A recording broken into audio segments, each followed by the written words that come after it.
গর্ভবতী শচী দেবী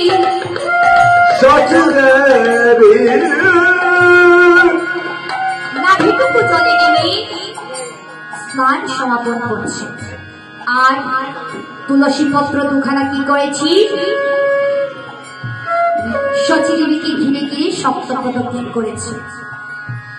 আমার শচী দেবী যখন স্নান সমাপন করে তীরে উঠে দাঁড়িয়েছে, অদ্বৈত প্রভু আর হরিনাম শচী দেবীর দুই চরণ জড়িয়ে ধরে প্রণাম করছে।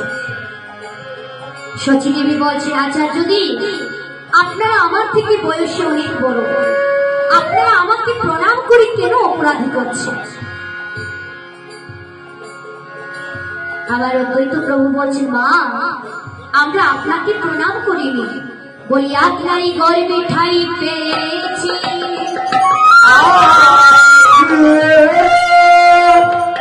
আমাদের আরাধনা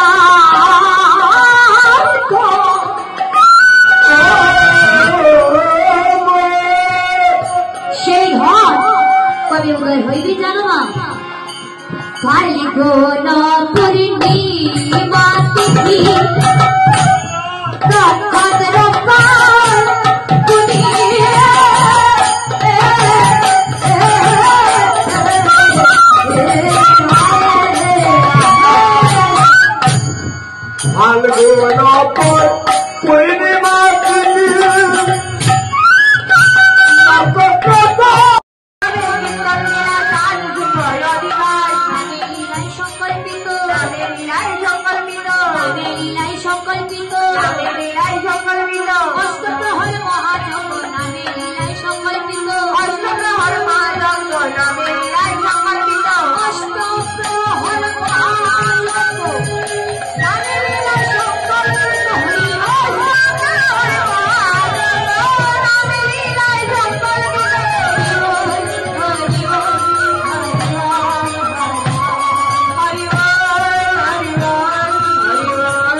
I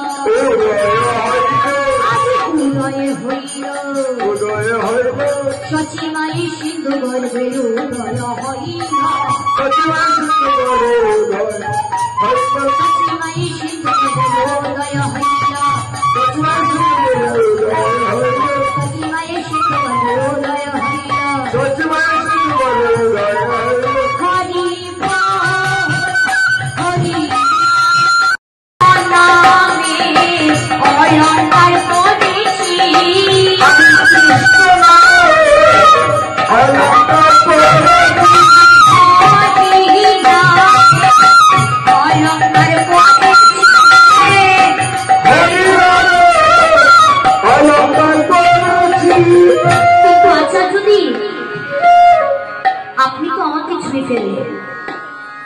আপনি তো অসুচি হয়ে গেলি।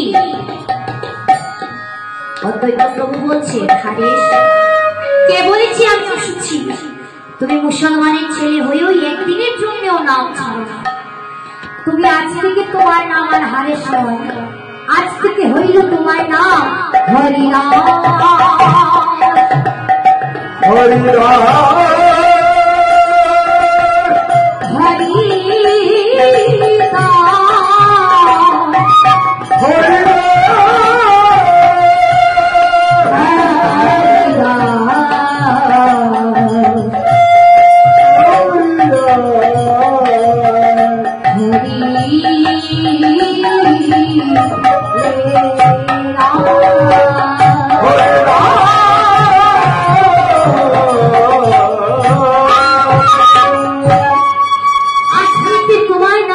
হরিদাস। আজ আমার অদ্বৈত প্রভু আর হরিদাসীর মনে আনন্দ। অদ্বৈত প্রভু হরিদাসকে সঙ্গে পেয়েছে। অদ্বৈতের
সদনা পাচাইলে মাঝে আমার ঘোড়া যাবে হাতের সংঘ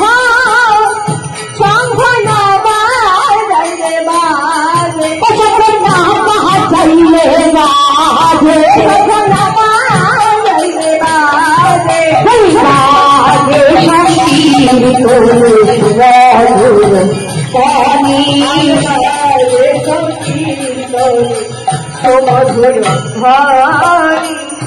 দিদি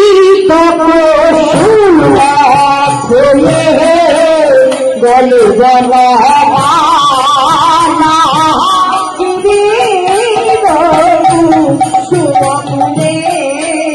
গলে গলা